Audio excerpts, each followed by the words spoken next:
me say it before, but there's nothing worse than having a desire to go and you can't go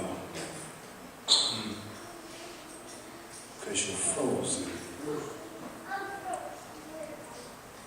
And we become frozen as a way for us to gain control.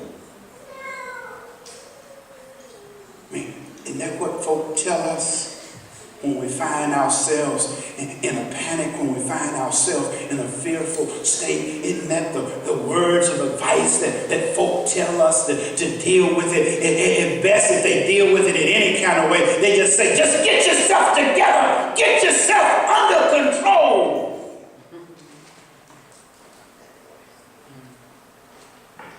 Somehow that frozen state allows us to be in control.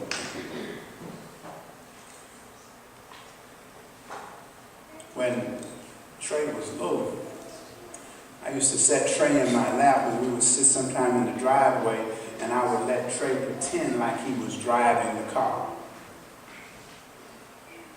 And we'd make the sounds and he'd have a steering wheel and he'd be out there driving like he was driving in the Indianapolis 500. He'd just be going. And he thought he was in control. But the car was going nowhere. Some of us feel that we're in control, but we're going nowhere. Well, because fear has us frozen. And it impacts a lot of us because we live in a society where many of us who are here have experienced the kind of disenfranchisement, the marginalization that somehow tell us that we are unworthy of certain things, that we are not qualified for certain things, that we are not supposed to expect certain things in our lives. And so then when those things that have us in the midst of fear, we feel that rather than being able to address it, we can't address it because somehow people have told us we are not equipped to deal with it. well, And so the fear then moves to a place where we become deeply depressed. It's why I shared with us today these stories that come from the book of Hebrews.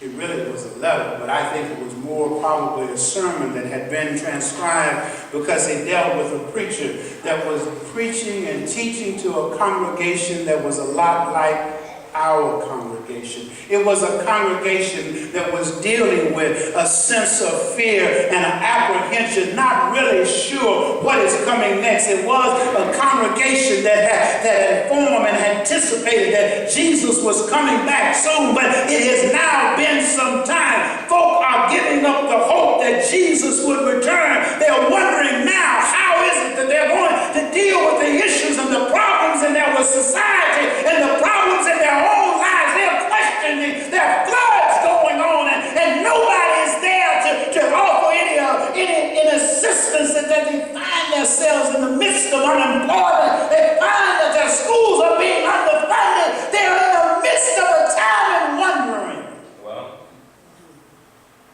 how can we move forward?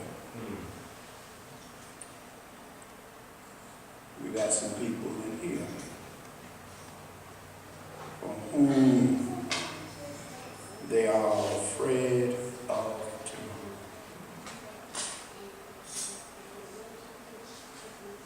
So what do? The writer of Hebrews took the opportunity and said, wait a minute, let me tell you something. And then he proceeds to tell them about some other folk who had to deal with uncertainty in their lives, folk who were often pressed with things of which the society says you don't matter. I mean, we remember he starts out with Abraham. I mean, here's Abraham. I mean, to be somebody, you got to have a son. You got to have somebody to be able to pass something down to. I mean, to be somebody, you got to have some land and some property. And here was a man who was called to leave all of that alone and to go into a strange place with a strange promise. In the 90s, and a promise that you will have children.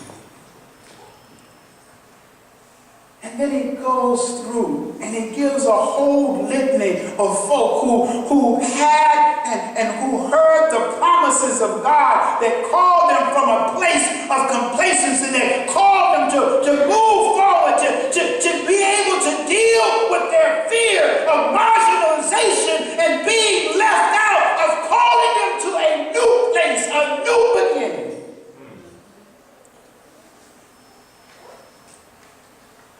And yet, when you look at the story, it says that for many of them, they were called to that promise, and for most of them, they never received the promise.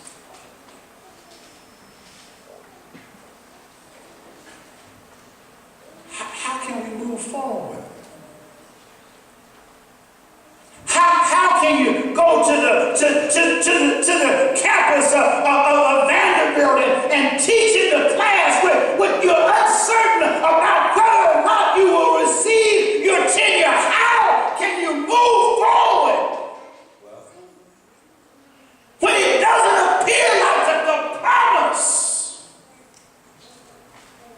will be fulfilled? How do you move forward?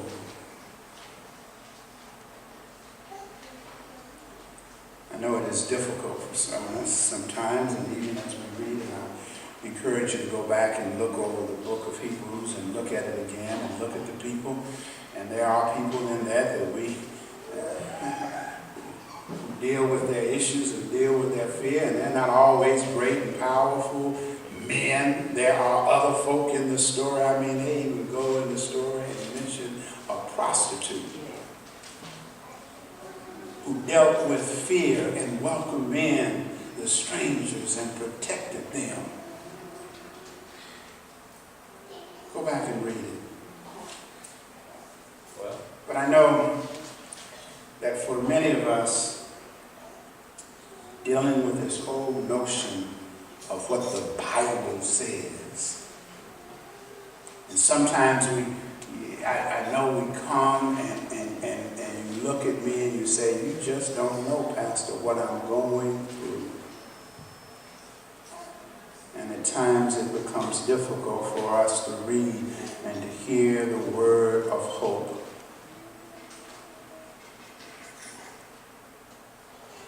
So today I decided, instead of reading you again the passage from Hebrews, I'd read to you my favorite story of hope, and from one of the great theologians of our time, from Dr. Seuss, and his book on the places you'll go. I used to read this book, and I used to give it from time to time as graduation for people. When they were moving on, I'd give them this book and remind them of the words and the challenge that comes from it. One time I was invited and to speak to a group of seniors at Vanderbilt. And I was supposed to come and talk about educational issues and ways that they might get involved in the educational system.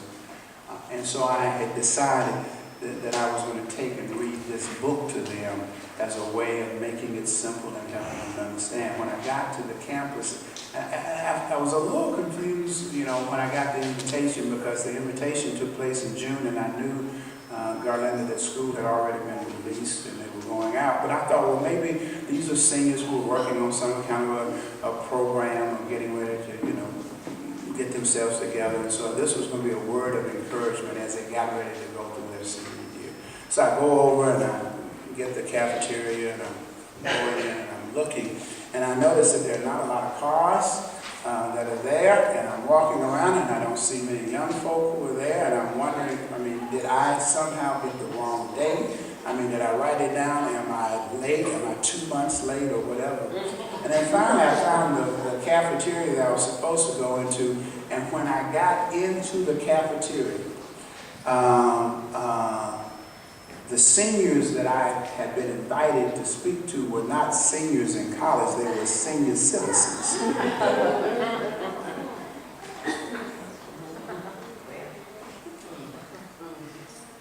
But I read the book anyway. Because whether we find ourselves as kindergartners getting ready to move out into the world for the first time, or whether we are graduating from college, or whatever the stage we find in our lives, even for seniors, there is a time where we realize that we have to move from a place of where we are stuck, of moving forward. And Dr. Seuss offers these words. And I invite you to hear them not only with your ears, but to hear them with your hearts this day. Congratulations! Today is your day. You're off to great places. You're off and away. You have brains in your head, you have feet in your shoes, you can steer yourself in a direction you choose. You're on your own and you know what you know, and you are the one who will decide where to go. You'll look up and down the streets, look them over with care. About some you will say, I don't choose to go there. With your head full of brains and your shoes full of feet, you're too smart to go down any not so good street. And you may not find any you'll want to go down. In that case, of course, you'll head straight out of town. In the open air, in the wide open air, out of these things can happen, and frequently do, to people as brainy and footsie as you. And when things start to happen, don't worry, don't stew. Just go right along. You'll start happening too. Oh, the places you'll go. You'll be on your way up. You'll be seeing great sights. You'll join the high flyers who soar to high heights. You won't lag behind because you'll have the